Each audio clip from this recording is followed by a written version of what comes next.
कैसे हैं आप लोग? आज हम लोग इंड एस 40 के कुछ सम्स बनाएंगे। ओके, इंड एस 40 का नाम है investment property. Cost model use करना पड़ता है। अगर किसी प्रॉपर्टी को रेंटल इनकम और कैपिटल अप्रिसिएशन के लिए आप अक्वायर करते हो तो इन्वेस्टमेंट प्रॉपर्टी बोला जाता है उसको। पढ़े थे हम लोग इंड एस 40 में। आइए क्वेश्चन नंबर 2 डिस्कस करते हैं। एक बार वापस से बोल दूं, ये जो क्वेश्चन नंबर्स हैं ये इंस्टीट्यूट के मॉड्यूल से मैच किया गया है। अलग से हमने क्वेश्चन का नंबरिंग नहीं किया है। ओके, तो ये नए सम्स इंस्टीट्यूट ने डाले हैं, उनको मैं सॉल्व करवा रहा हूं आपके सामने। An entity owns a 2-story building. Floor 1 is rented out to independent third parties under operating leases. Investment property. Floor 2 is occupied by entities, admin and maintenance staff, property, plant and equipment. The entity can measure reliably the fair value of each floor of the building without undue cost or effort. How the same will be classified and presented in the balance sheet as per relevant Ind AS. What will be the relevant accounting treatment as per Ind AS on initial and subsequent dates. पूरा detail मांग लिया। तो सबसे पहले अगर मैं बात करूं कि फ्लोर 1 का बात क्या होगा और फ्लोर 2 का बात क्या होगा, तो floor 1 is an investment property. क्यों? क्योंकि इन्वेस्टमेंट प्रॉपर्टी रेंटल इनकम के लिए और कैपिटल अप्रिसिएशन के लिए इंसान अक्वायर करके होल्ड करता है। और floor 2 is a property, plant and equipment जो आप अपने बिजनेस में यूज करते हो। ठीक है, तो आंसर इंस्टीट्यूट ने कैसे लिखा मैं आपके सामने रखता हूं कि investment property is a property held to earn rental और फॉर कैपिटल अप्रिसिएशन और both.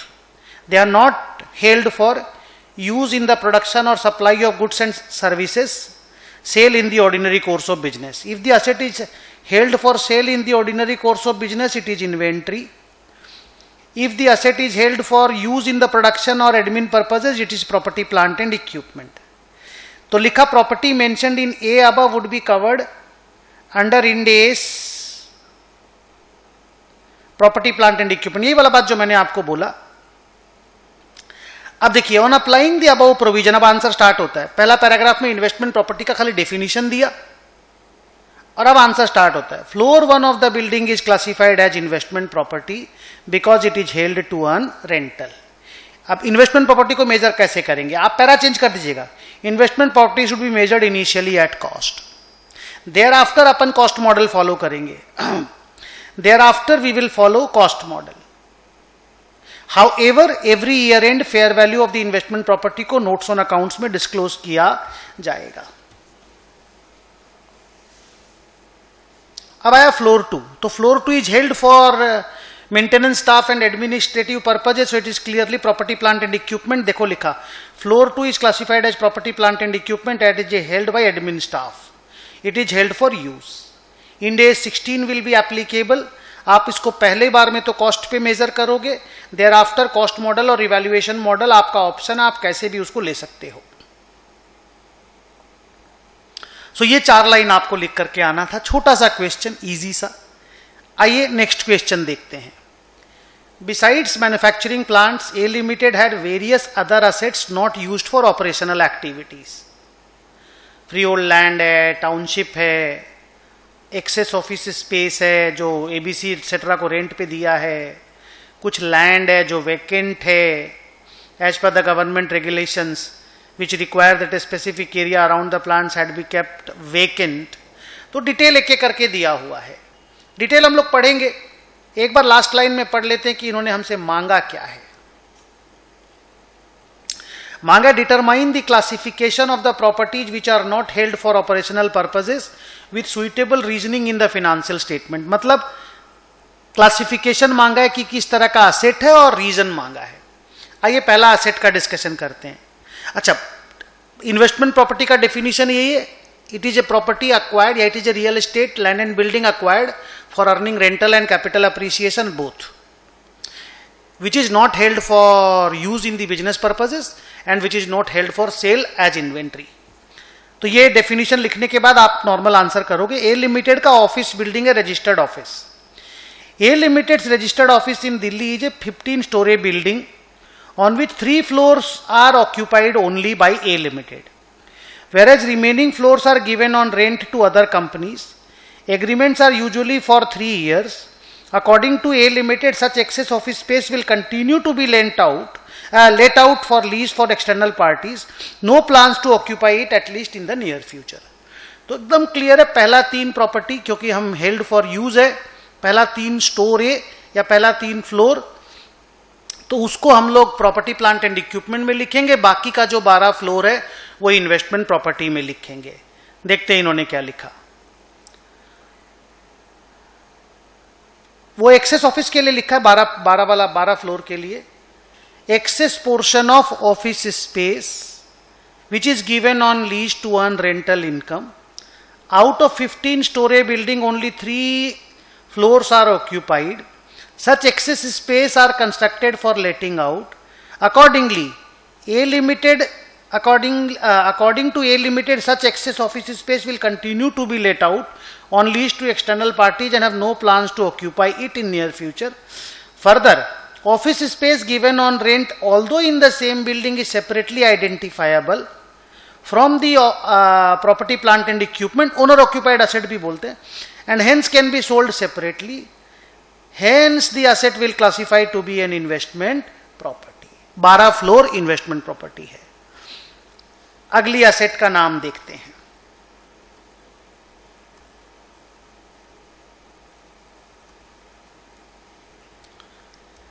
Flats in township located in location ए.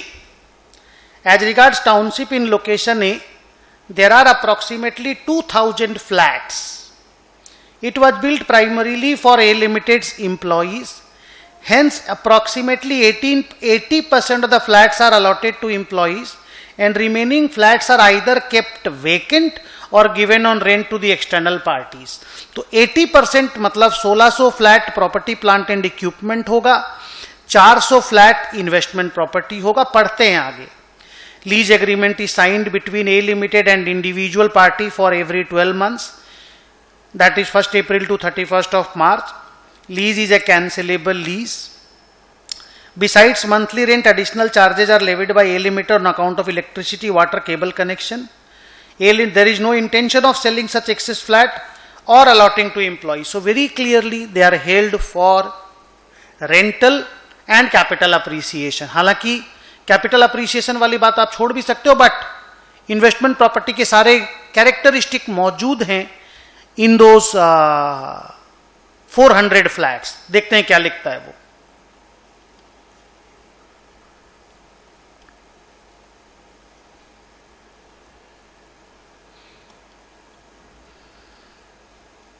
देखिए एक्सेस फ्लैट, क्योंकि 1600 फ्लैट तो building property plant and equipment है, वो उसके बारे में डिस्कशन नहीं मांग रहा है, हमेशा उस एक्स्ट्रा वाले फ्लैट के बारे में मांग रहा है, 400 फ्लैट के बारे में. तो excess flat which are given on lease to earn rental, no intention of selling such excess flat और allotting it to employees. Fact लिख दिया. They can be sold separately also. A limited also, सारा question ही उतार दिया. A limited also charges for water, electricity etcetera etcetera. But the monthly charges in such cases are generally not significant as compared to rental payments. Hence, flats given should be classified as investment property. With regards to flats kept vacant, A Limited has to evaluate the purpose of holding these flats, whether these would be kept for earning rental or to be allotted to employees. अगर earning rental के लिए hold करके रखा है तो investment property, otherwise property plant and equipment. लेकिन यहां पे तो उन्होंने खैर क्वेश्चन में क्लियरली हम लोगों को बोल दिया था कि आउट ऑफ 2000 फ्लैट 80% एम्प्लॉय के पास है, बाकी जो 20% है या तो वेकेंट है या रेंट पे दिया हुआ. तो जो रेंट पे दिया हो तो इन्वेस्टमेंट प्रॉपर्टी है, क्लियर है. जो वेकेंट है अगर वो एम्प्लॉय को देने वाले हैं हम लोग, देन इट्स फाइन.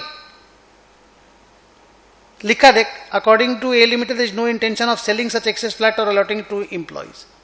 तो हम लोग ये मान के चलते हैं बाकी 20% फ्लैट जो है सारा का सारा ही इन्वेस्टमेंट प्रॉपर्टी है. बट ठीक है, वेकेंट वाले फ्लैट के लिए आपको होल्डिंग का पर्पस देखना पड़ेगा. Next, flat in township located in location 2. 1000 flat है, 400 फ्लैट एम्प्लॉय के लिए तो property plant and equipment. 350 flat are given on rent to central government and state government for accommodation of their employees, lease period 12 महीना का, cancellable, तो ये हो गया investment property. 250 flats kept vacant, तो अगेन पर्पज ऑफ होल्डिंग, या answer आप लिख नहीं पाओगे तो आपको लिखना पड़ेगा, if the purpose of holding is for using in business then it is investment, then it is property plant and equipment and given on rent, तो ये हो जाएगा प्रॉपर्टी प्लांट एंड इक्विपमेंट। तो इसको आइदर और करके लिखना पड़ेगा। Next, hostel located in location 1। अच्छा, अपन उसका आंसर देख लेते हैं एक बार।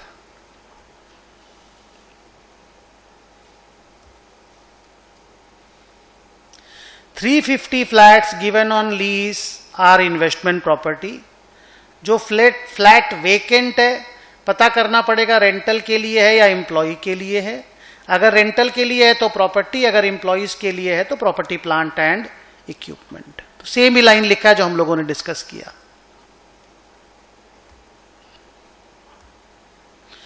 हॉस्टल का treatment. Hostel located in location 1, rooms in hostel has been let out to G Limited to be used for by its personnel. A also charges G Limited on account of ancillary services, water, electricity, cable connection, but monthly charges in such cases are generally not significant to rental payments, hence it should be classified। ये तो answer ही पढ़ रहे हैं हम, question कहाँ है? ये रहा। 60 rooms in the hostel let out to G for their personnel, lease agreement for 11 months, beside monthly rent some charges are levied for cable connection etc। तो क्लियर कट इन्वेस्टमेंट प्रॉपर्टी है।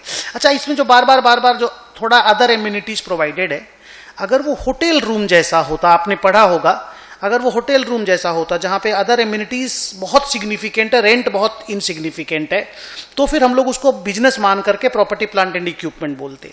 यहां पे ऐसा नहीं, हम लोगों को रेंट अर्न करना इज द प्राइमरी ऑब्जेक्टिव, तो दैट इज इन्वेस्टमेंट प्रॉपर्टी। अब आइए land in location 1।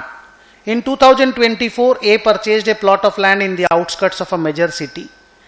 Low cost public housing का एरिया है, पब्लिक ट्रांसपोर्ट बहुत अच्छा नहीं है। गवर्नमेंट इसको डेवलप करेगा as an industrial park in the next 5 years। Land is expected to greatly appreciate in value if the government proceeds with the plan. A has not decided what to do, तो clear है, you have not decided, तो investment property ही माना जाएगा। और ऐसे भी दिखाई दे रहा है लुकिंग इनटू एवरीथिंग कि भाई आप कैपिटल अप्रिसिएशन के लिए इसको रखे हो, तो आप 2 लाइन लिखना कि as the use is undecided it should be classified as investment property. And further question को देख करके लग रहा है कि कैपिटल अप्रिसिएशन के लिए एसेट रखा गया है, तो इन्वेस्टमेंट प्रॉपर्टी ही लगता है। देखो, although the management has not, answer पढ़ रहा हूं, although the management has not determined the use of the property after the development of the park, yet in the medium term the land is held for capital appreciation. As per Ind AS 40, if the entity has not determined for what use it will be taken, कि owner occupied है या बेचने के लिए, then it will be considered as land held for capital appreciation and it will be treated as investment property. तो almost सारा asset हो गया, 2 असेट और बचा हुआ है, आइए डिस्कस करते हैं। Land in location 1, A portion of land has been leased out to C limited for its manufacturing operation. Land has been given on lease for a lease rental of 10 lakh per annum with lease term of 25 years।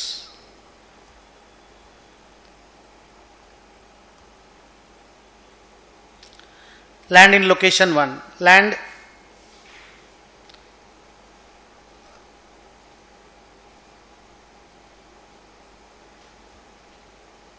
उल्टा पलटा पढ़ ली, 1 minute रुको।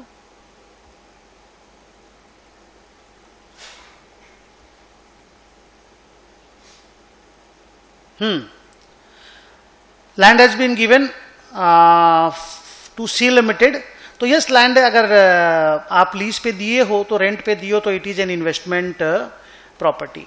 Land in location 2, a portion land been given to D limited on rent which has constructed a petrol pump, it is lease for a period of 40 years to be renewed further after 40 years। तो land जो भी आप भाड़ा पे देते हो वो भाड़ा और कैपिटल अप्रिसिएशन के लिए ही माना जाता है। तो उसको इन्वेस्टमेंट प्रॉपर्टी ही बोलना चाहिए। Both the lands will be classified as investment property. आइए आंसर पढ़ लेते हैं। Since the land is held with an intention of giving it on lease and earning capital appreciation, it is investment property. Same answer for land in location 2. तो अगर मैं summary करके बोलूं, अगर लैंड एंड बिल्डिंग है या both है, land building या both, held for earning rental income और फॉर अर्निंग कैपिटल अप्रिसिएशन और बोथ, तो वो इन्वेस्टमेंट प्रॉपर्टी कहलाएगा।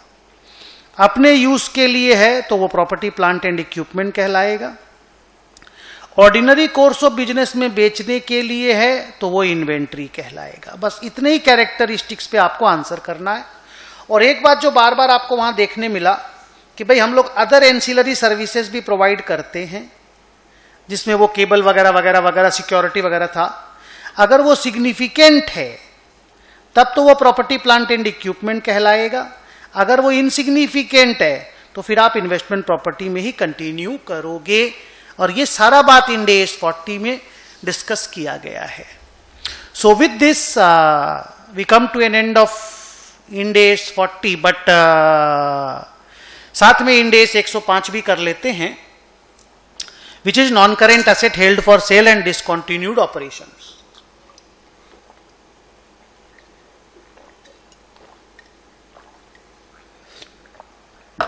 आइए क्वेश्चन पढ़ते हैं।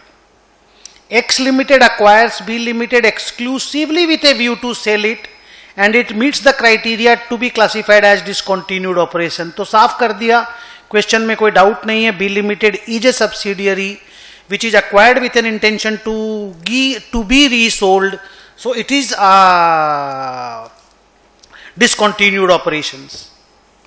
Further following information is available. Fair value of total asset excluding liabilities on acquisition 360, cost to sell 10 minus कर दो 350, fair value of liabilities 80 minus कर दो, net asset is 330, fair value of total assets on the reporting date 340। How the discontinued operation should be measured in the consolidated balance sheet of X Limited? So the answer is, as it is a non-current asset held for sale / discontinued operation, it will be measured at fair value less cost to sell. तो जब beginning था, first date था on acquisition, तो 330 पे measure होगा पूरा asset, और as of the year end 340 minus 10 minus 80, assuming that there are no changes in the liability.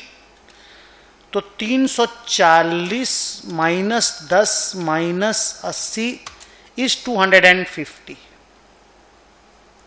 और ये 230 है। सॉरी, एक मिनट मेरे को टोटल करना दो, मेरा टोटल हमको लगता है रॉन्ग है। 350 माइनस 80 ये है 270, सॉरी, और ये है 340 माइनस 10 माइनस 80 250, ये ठीक है। तो ईयर एंड पे the net assets of the subsidiary will be measured eight 250, on acquisition it is measured eight 270। 20 को P&L में डालना पड़ेगा। उन्होंने साफ लिखा, how the discontinued operation will be measured, they will be measured at fair value less cost to sell 2, on the acquisition date 270, on the year ending 250, 20 P&L। पढ़ते हैं। Institute ने लिखा, इंड AS 105 डिफाइन करता है disposal group और बोलता है that is a group of assets which is to be disposed in a single transaction and liabilities directly associated. The group includes goodwill acquired in the business combination. If the group is cash generating unit that has to be allocated. ये बेकार बातें हैं, आप खाली disposal group का definition लिख देना, group of asset to be sold together. In the given case, B Limited is acquired exclusively with a view to sale and meets the criteria to be classified as discontinued operation। भाषण लिखा है सारा, अब answer चालू होता है। पहला line, as per para 15, यहां से चालू होता है। तो एज पर पैरा एग्जाम में आप लिख नहीं पाओगे, आप डायरेक्ट लिखना, the entity shall measure the non current assets classified as held for sale at lower of carrying amount and fair value less cost to sell. ये पहला दिन जिस दिन आप उसको क्लासिफाई करते हो। If A newly acquired asset meets the criteria of held for cell then it will be measured at lower of its carrying amount had it not been so classified and fair value less cost to sell. Hence, if the asset is acquired, देखो, as part of business combination, it shall be measured at fair value less cost to sell. तो इतना बात लिखने की जरूरत नहीं, directly such assets will be measured at fair value less cost to sell. तो non current asset का fair value less cost to sell आया 350, लाइबिलिटी 80, नेट किया नहीं है वो अभी. ईयर एंड का बताया 340 माइनस 10 330, लाइबिलिटी 80.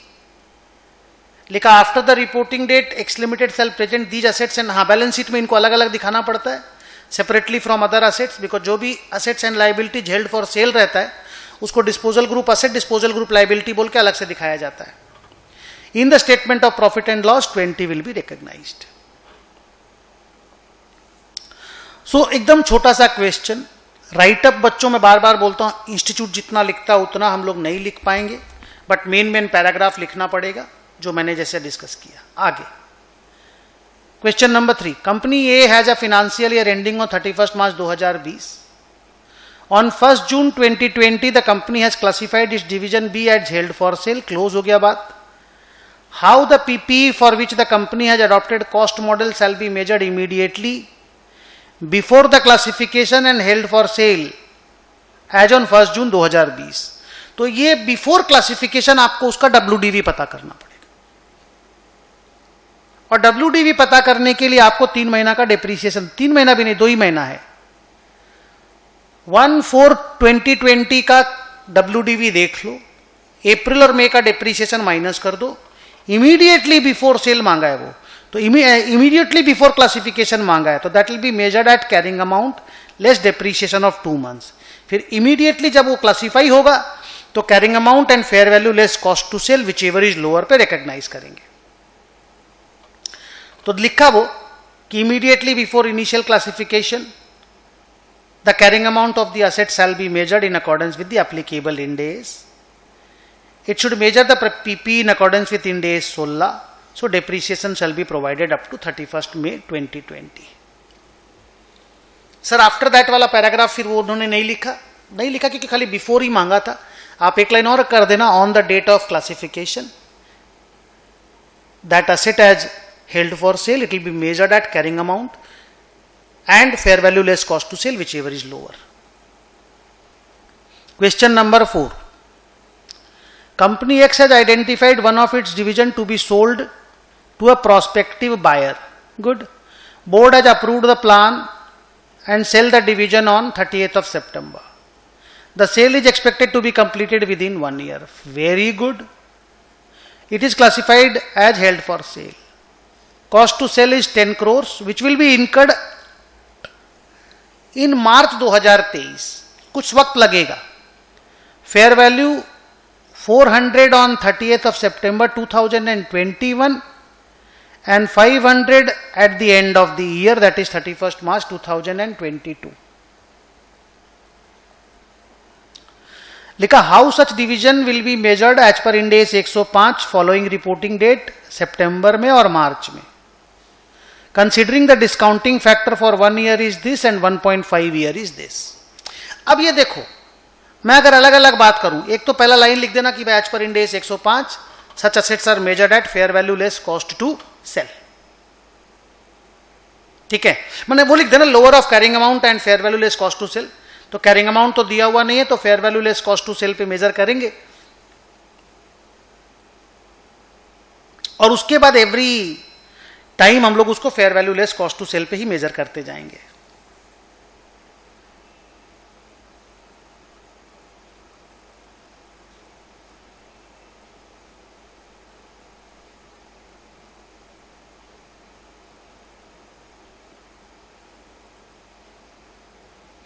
अब देखो, अगर 30th ऑफ सितंबर का बात करें ना, तो असेट का दाम है 400 फेयर वैल्यू, और लेस कॉस्ट टू सेल, तो कॉस्ट टू सेल 10 करोड़ लगने वाला है, लेकिन 1.5 साल बाद लगने वाला है, मार्च 2023 में लगने वाला है, और 30th ऑफ सितंबर से मार्च तक 1.5 साल का टाइम है, तो 1.5 साल का पीवी फैक्टर 0.867 है. तो अगर 10 करोड़ को 0.867 से मल्टीप्लाई करोगे तो 8.67 आएगा.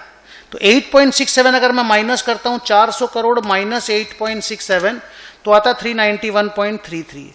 तो इतना पे मेजर होगा वो नॉन करेंट असेट ऑन 30 सितंबर, और ऑन 31 मार्च उसका फेयर वैल्यू 500 है, और खर्चा 10 करोड़ लगेगा एक साल बाद, तो पीवी फैक्टर 0.909 है, तो 9.09 पीवी आ गया।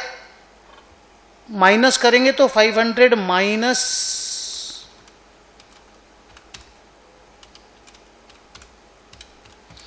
9.09 इज 490.91। तो इस दिन असेट इतना पे मेजर होगा और इस दिन असेट इतना पे मेजर होगा। अब आइए इंस्टीट्यूट का आंसर देखते हैं, और बीच में ये जो डिफरेंस है वो फिनांस कॉस्ट की तरह रिकॉग्नाइज होगा।